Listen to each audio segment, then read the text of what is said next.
Geralmente pensamos que un tratamiento psicanalítico começa con un malestar, con una dor, con un sofrimento. Alguém vai para a análise porque se supõe que, de algum modo, sua vida não está como ele desejaria que estivesse. Há algo que está sendo padecido. Mas não se trata de qualquer dor, qualquer sofrimento, qualquer mal-estar que conduz à análise.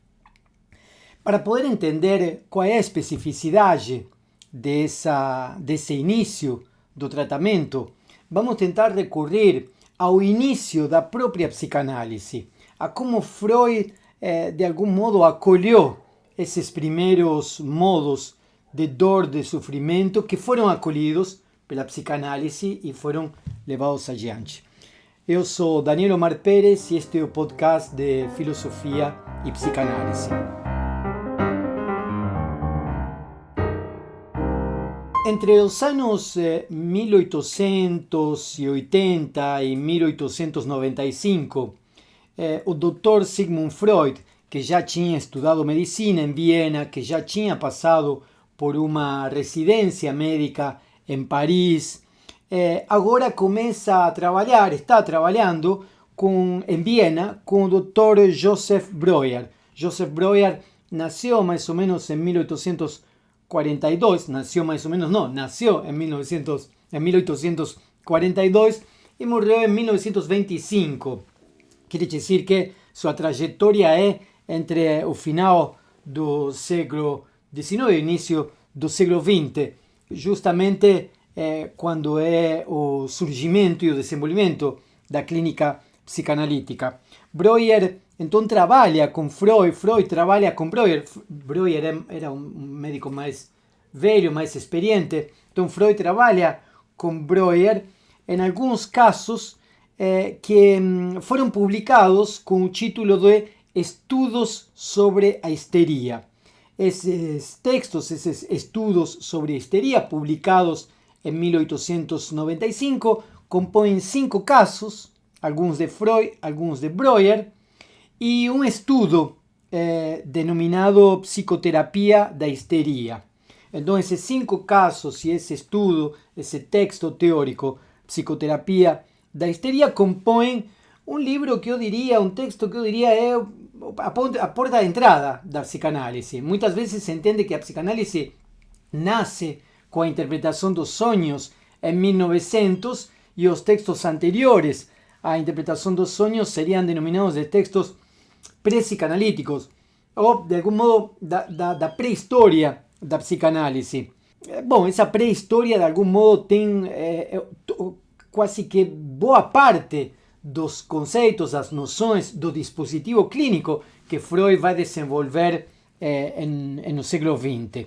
Então, nós temos esse texto de autoria de Joseph Breuer e de Sigmund Freud, Estudos sobre a Histeria, em 1895, com 5 casos. O da senhorita Anna O, o da senhora Emmy von N, o de Miss Lucy, Catarina e a senhorita Isabel von R. É claro que todos esses nomes são nomes de fantasia, porque se tratava de manter o anonimato dos pacientes, mas depois a história da psicanálise, a investigação do contexto, a investigação das cartas, revela o verdadeiro nome de cada uma dessas 5 pacientes e muitos dos historiadores acabam fazendo uma história das próprias pacientes. Em alguns casos se sabe o que aconteceu posteriormente à análise em cada uma dessas situações. Então, esse texto, Estudos sobre a Histeria, compõe esses 5 casos. Nós não vamos ver aqui, não tem interesse para nós agora saber qual foi exatamente o verdadeiro nome delas, mas sim do que elas sofriam. E esse é o ponto. Como é que começou a psicanálise nesses primórdios, nessa pré-história da psicanálise, e que tipo de sofrimento abordava? O método usado nesse período é o proposto pelo próprio Joseph Breuer, denominado de método catártico. O que era o método catártico? Bom, tratava-se de um processo que permitia evocar lembranças de situações traumáticas do paciente que estariam vinculados à aparição dos primeiros sintomas histéricos.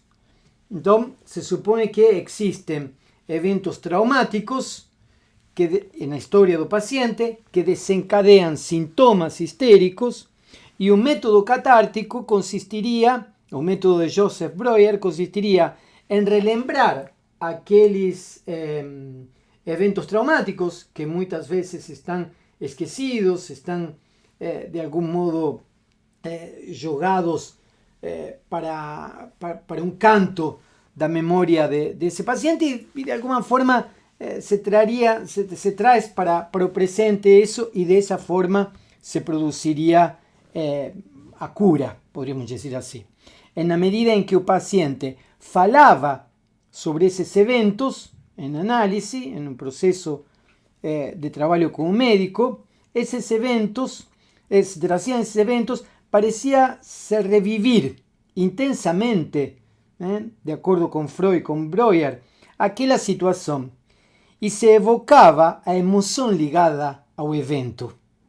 Com o uso da hipnose e a sugestão, era possível ajudar o paciente, ou a paciente, nestes 5 casos, nessa circunstância, a reencontrar aqueles episódios traumáticos. A senhorita Ana O tinha 21 anos de idade. Sofria por causa de uma tosse, por variações de humor, problemas na vista, paralisia do lado direito do corpo, ausência da consciência, alucinações, problemas na linguagem, entre outros. Foi paciente de Breuer. E com ela é que começa a técnica da associação livre na terapia. É a Ana O, de algum modo, a que, a partir desses sintomas, se apresenta para o médico e nessa relação com o médico começa a falar corriqueiramente tudo aquilo que vem na cabeça. E a partir daí começa a fazer associação livre e a partir daí começa o processo de algum modo, de retomada de aqueles eventos traumáticos esquecidos.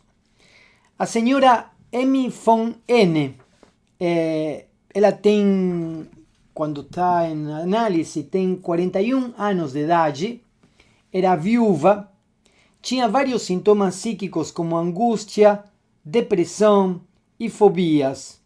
Foi paciente de Freud. Foi ela que advirtiu a Freud que quem falava em terapia era a própria paciente.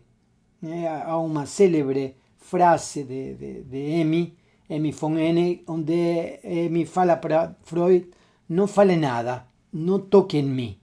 E então aqui nós encontramos outro elemento. Assim como em Ana O se introduz a associação livre, com Amy von N se destaca também o lugar de fala, no lugar de enunciação do sujeito que traz o sofrimento, traz o sintoma, o mal-estar. Miss Lucy é uma paciente que tem 31 anos de idade, tinha rinitis crônica, perda completa do olfato, sentia 2 cheiros estranhos, apesar de ter perdido aparentemente o olfato. Também tinha depressão, cansaço crônico, perda do apetite, a cabeça pesada e não podia fazer nenhum tipo de atividade. É com isso que ela vai para a análise. A senhorita Elizabeth von R. tinha 24 anos de idade. Padecia de violentas dores nas suas pernas e tinha grande dificuldade para caminhar. Com ela apareceu claramente para Freud a experiência de como tornar consciente o inconsciente, fazer emergir o inconsciente que de algum modo estava esquecido no trauma, tomar consciência de aquilo que pesava na base do sintoma, permitiria dissolver o sintoma. Digo, tornar consciente o inconsciente seria o movimento do processo analítico. Fazer com que o trauma se apareça na consciência permitia dissolver o sintoma, de acordo com Freud.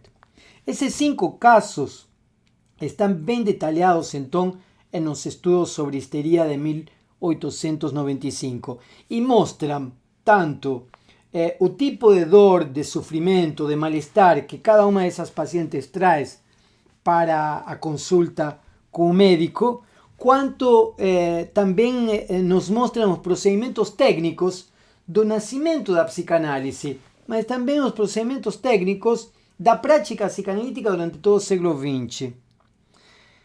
Junto com esse texto, Estudos sobre Histeria, en los primórdios da psicanálise, encontramos outro texto que se chama Sobre a Justificação para separar a neurastenia de um determinado complexo de sintomas denominados como neurosis de angústia.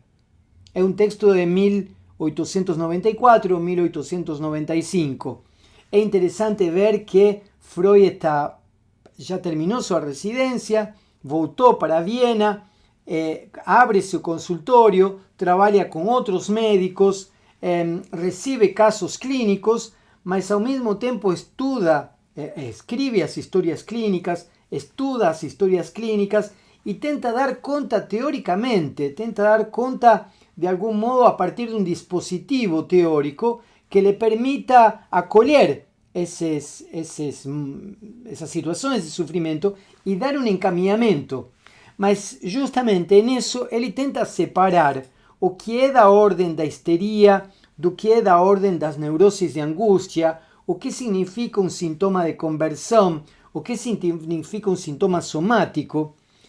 Então voltemos nesse texto de 1894-95, onde Freud tenta dirimir aquilo de que é da ordem da neurose de angústia. Nesse texto aparece uma série de fenômenos que ajudam a delinear o objeto em questão, o nosso objeto em questão. O quadro clínico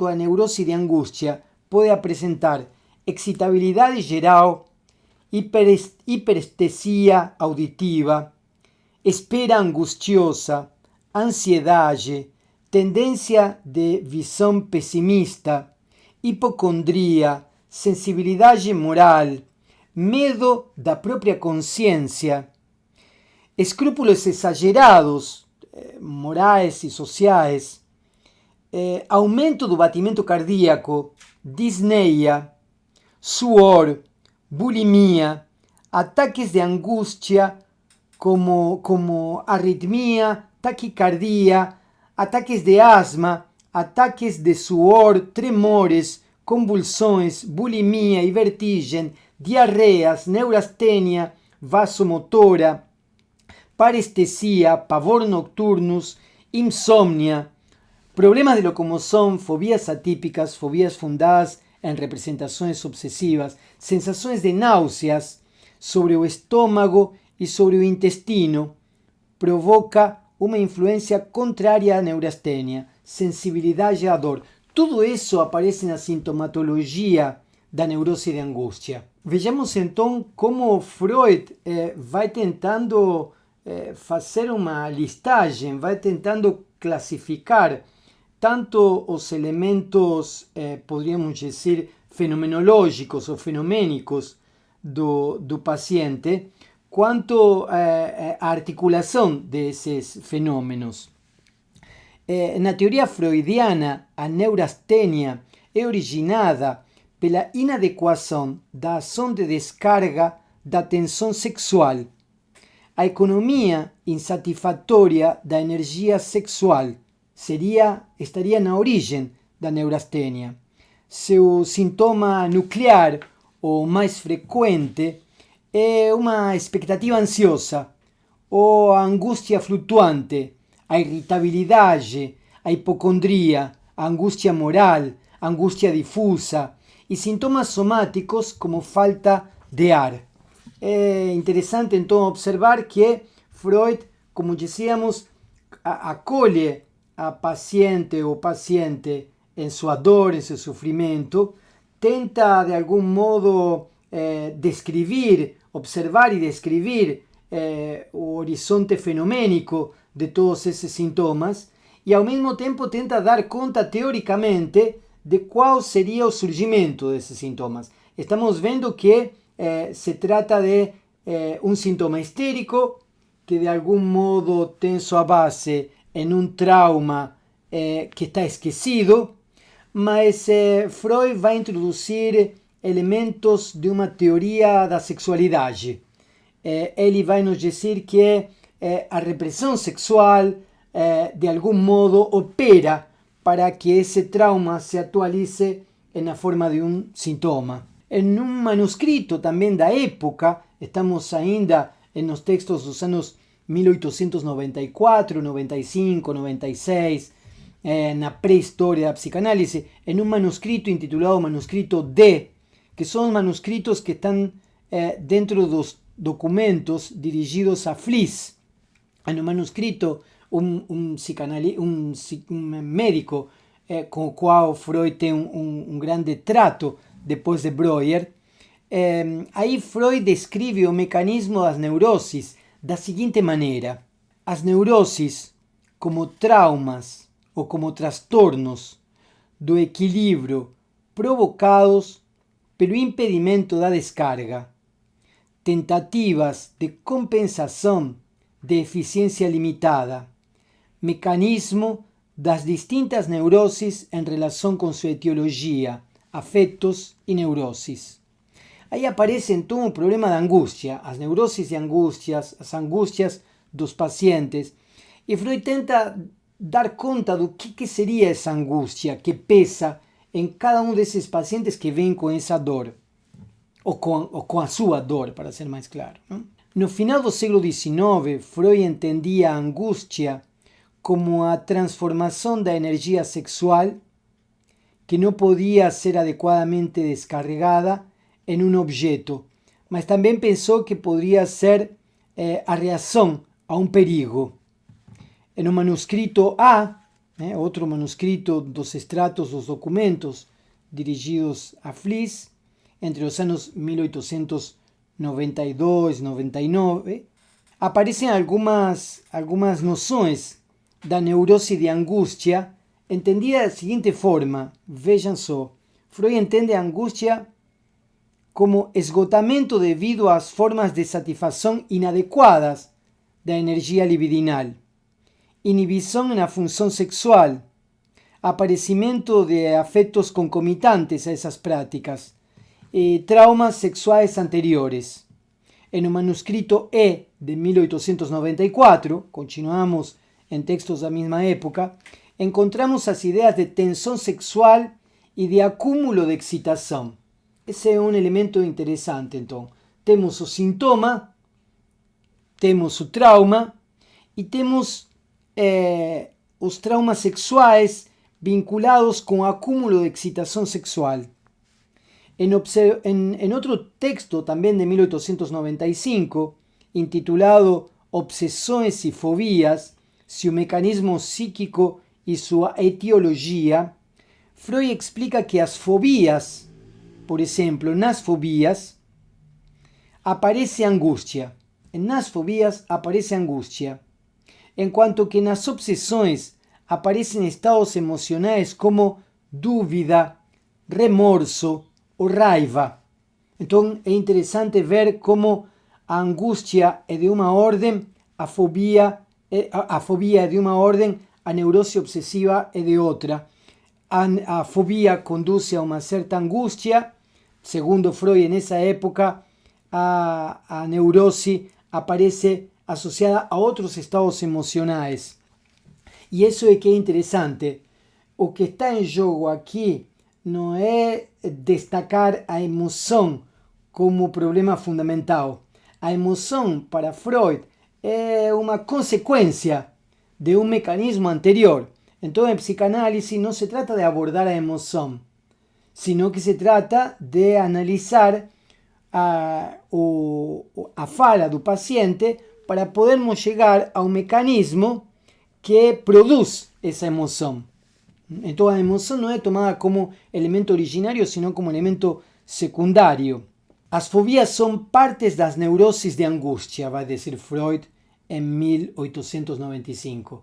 As fobias são partes da neurose e angústia. As fobias são aqueles medos que a gente tem, que são aparentemente sem sentido. Quer dizer, nós podemos ter medo em uma situação de perigo. Estamos diante de uma situação de perigo e sentimos medo. A fobia é quando nós sentimos medo de um animal, por exemplo, com o qual não temos contato, né? É um medo de outra ordem, que não é aquele iminente que está diante de nós.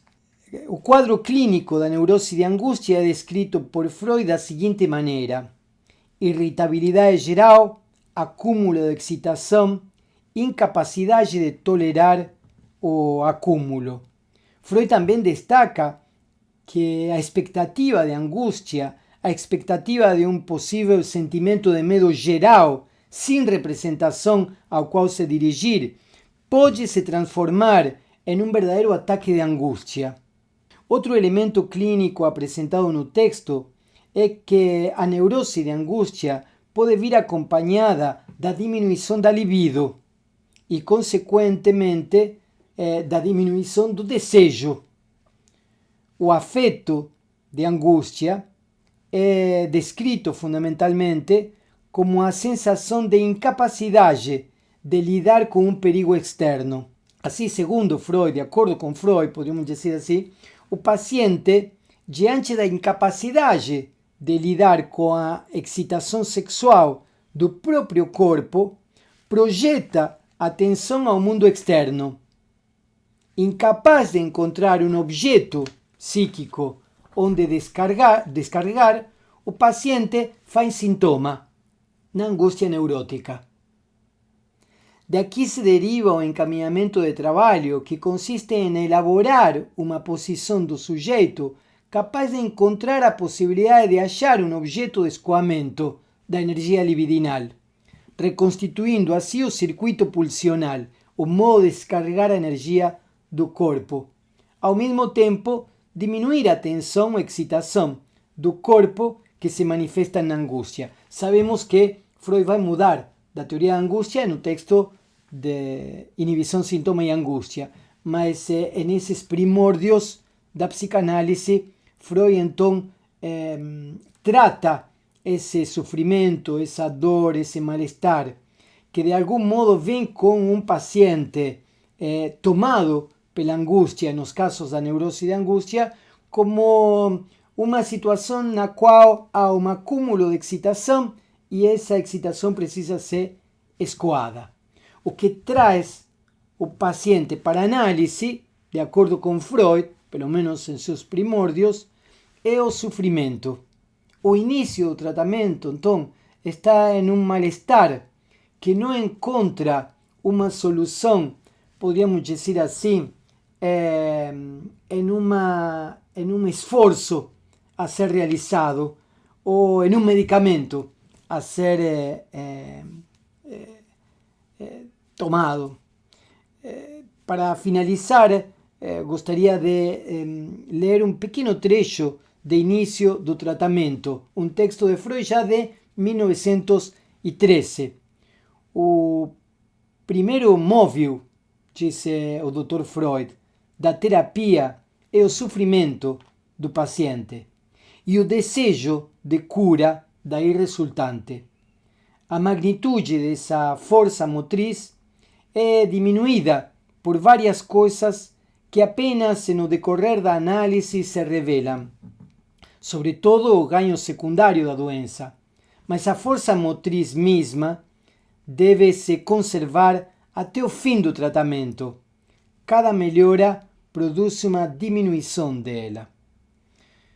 É assim então como começam os casos clínicos abordados por Freud e assim como começa um tratamento psicanalítico, com uma queixa em relação a um sofrimento, a uma dor que se repete e que não permite que o sujeito possa levar adiante uma vida como ele de algum modo tenta, até às vezes sem saber, levar adiante. Muito obrigado.